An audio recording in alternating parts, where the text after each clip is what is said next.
Welcome to episode 8 in the More Than Conquerors podcast series. I'm calling this episode, You Have an Advantage. If you are a believer, you are saved, and you know your covenant. You know you have access to it.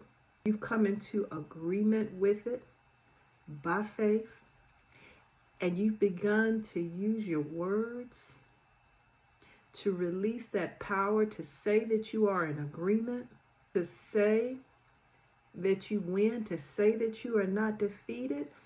Oh, you're not only walking in power, honey, you have an advantage. Woo-hoo-hoo. You have an advantage. Don't let anybody tell you as a believer that you don't have an advantage. You have an advantage. You got power and you got an advantage. And it's time for you to walk in it.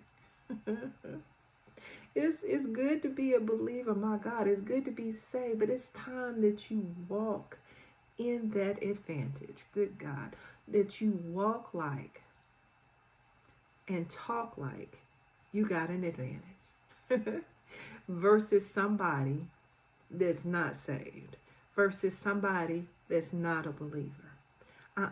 You've come into agreement with the word. You've come into agreement with the fact that you have a covenant. You have come into agreement with the fact that you are saved by grace through faith.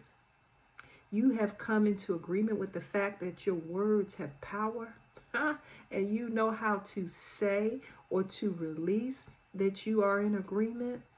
Oh yeah, you have an advantage. Glory to God. And now that you know all of this, you can walk in it. If this season of the podcast has been a blessing to you, tell somebody about it.